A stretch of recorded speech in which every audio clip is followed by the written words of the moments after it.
There are places we don't return to, not because we forgot them, but because they never let us go. Kent, Ohio is one of those places for me. I haven't been back in 27 years, since adoption, since abuse. This is me going back, not as the child I was, but as the woman who survived.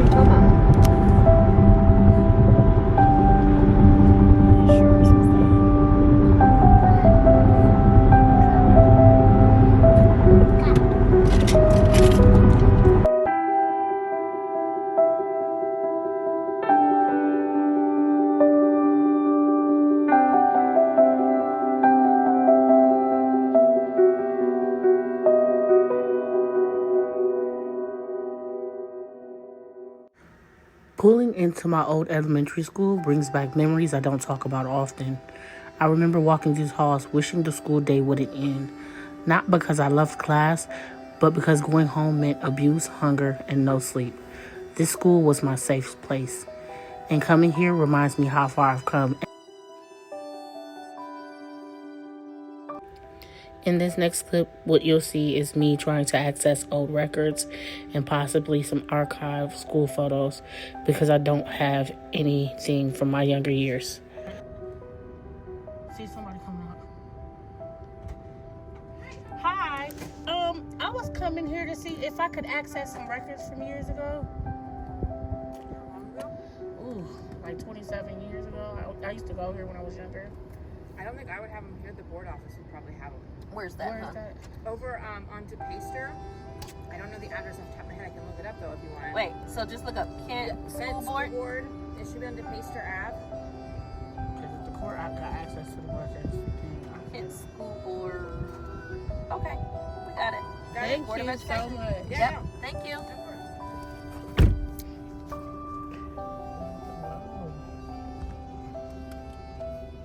So what you're going to hear here is my friend making a call to see if she could get those records and how to go about doing them.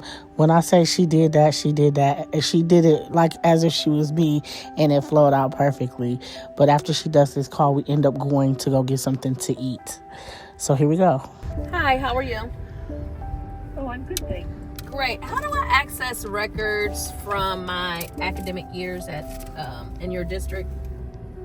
It's been years ago. You can contact the high school guidance office, and I can give you that phone number. Okay, why the high school? They house all the records?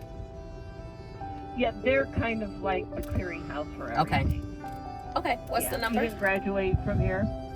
No, I went to Did you just- I went to Loncoy and Stanton. Okay, yeah, they should be able to start that process for you. Would that high If you have school any problems. would that high school be called Roosevelt High School or something? Yes. Okay, what's the number, please? It's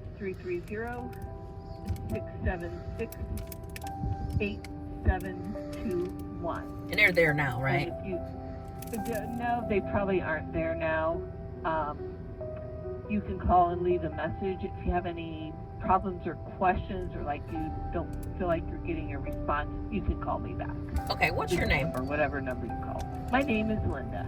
Thank you, Linda.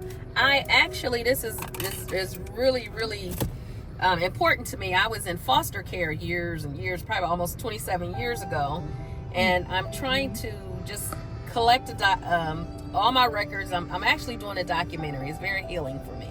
Oh, wow. Yes, and I wasn't treated the best at the foster home I was at, but I'm doing well now, and I'm just trying to Good.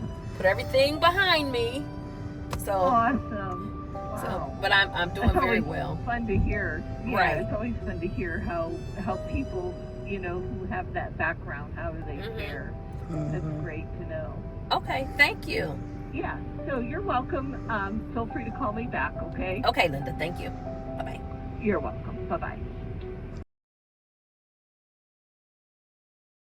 Now y'all know they was playing copyright music up in here, child. So we stopped to take a break from our little adventure to eat. We went to Rockneys. My son just looking like, which way do I go? Which way do I go? And I kept telling him, come on here, boy, come on. So he followed behind me, and we went to get to our seat. When we got to our seat, they gave us this little seat that was attached to the table. I think you can actually buy these at like Walmart or something, but Yeah, I thought it was kind of neat. It was different than a high chair, but we got him settled, and I let him take the crayon and color and stuff, and we ate and we got back to our adventure. So what you guys are gonna see next is us actually going to the house where I was abused at, and I'm gonna tell you guys a story about that. But yeah, this is us at the restaurant taking a chill for a minute and resetting before we hit the pavement again, back on the documentary route. You don't ever want to give me kisses, y'all. Yeah, but Jay, We got Rockies finna eat. I left my phone. Somebody crazy. What you cooking? Why you staring like that, Zeke? Say hi. Say hi, everybody. Oh, he said it. He told y'all hi. Everybody in the comments say hi, Zeke. All right. Y'all, look at my pretty daiquiri. This is so cute. With the little sprinkles on the side.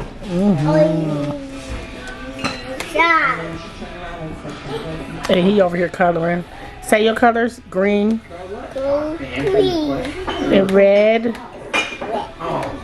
Good job. That is the red crayon.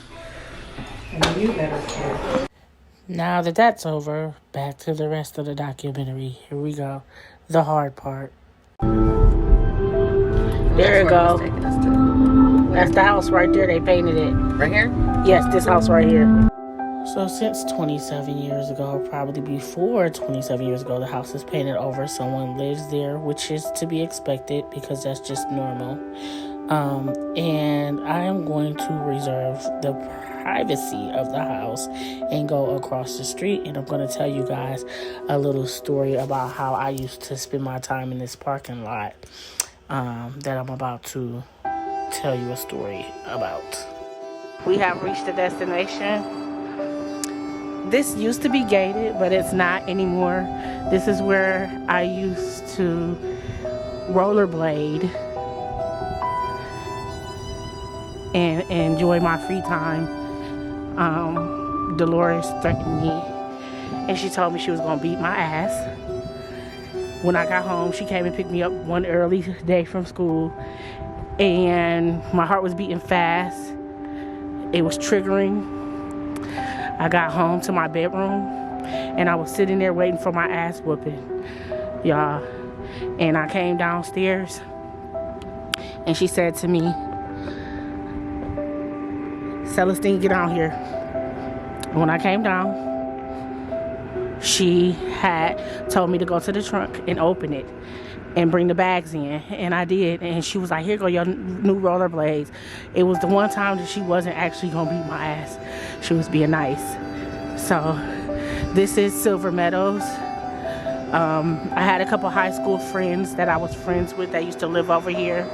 They no longer live here. And I'm going to, if you see right here, this house right here with the red curtains, this is the house that I lived in. It is no longer yellow. It looks brownish.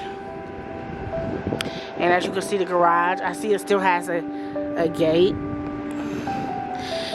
where she used to keep her dog. This house has a basement and 3 bedrooms. And yeah, that's where I used to live. The house is now different looking now. So yeah, this is where I used to live. I used to play. This is known as like a suburban area. So yeah, this is where I used to rollerblade. And that's the only thing I had to do in my free time. I remember when this pavement wasn't like, it was cracked up and they came and repaired it and it was brand new. It's not brand new anymore because it's been 27 years. But yeah, this is some of the history of where I used to live. And this is the house right here. So yeah, that is my childhood home where I was abused and adopted. A lot of my classmates live down the street. It's a cul-de-sac, so it goes down. And a lot of my people, even if I wasn't in class with them, I went to school with them. and they lived on this street. So if you go all the way down, there's a cul-de-sac and a turnaround. This is Roosevelt High School, where I was supposed to eventually attend, but I didn't get that far. I only made it to Stanton Middle School. I never knew that both schools were in the same vicinity. I don't know why. Maybe I just didn't know.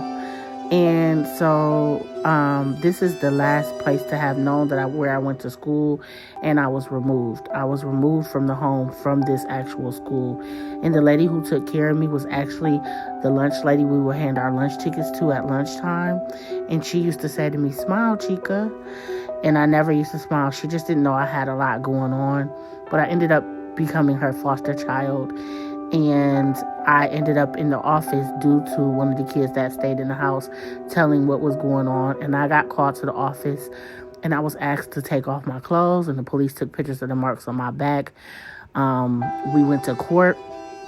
And when we went to court, she actually tried to lie and say she didn't do it with the pictures of the proof of the marks on my back. I'm talking fresh marks, like my t-shirt was sticking to my back because I had open wounds from the belt buckle and the little part where the little stem goes in the hole of a belt. It was stabbing me in my back, and I had fresh open bloody wounds from the night before from being beat with the belt buckle. I also had the end of the belt on my face, and she made me go to school and lie about what actually happened. So that is my story about my abuse, and this is a little bit of the physical history I wanted to show you guys. I kind of just wanted to get out the house and kind of go back in history and do something kind of healing. But where we're driving right now is towards the Stanton Middle School. This school was brand new when I attended it. It was being built during the summer, and when we attended it, it was brand spanking new. So we were the first kids to ever step foot into the school after it was finished being built. And it's still here today. So yeah, that's a little bit of the schools that I went to. And I just wanted to show you guys that this brings back so many memories, seeing the school. Man, I wish I could have went to Roosevelt High School. I ended up being placed back in foster care. And when I went into my foster mom's care, I had a restraining order up until I was 19. She was the very first home I went to after an abusive ordeal, taken straight from school that day and placed right into her care. In one of the most hardest moments of my life, her home became where healing began. Rest in peace, Marlene Trozinski. Thank you for being a light for me, and your love changed lives, including mine.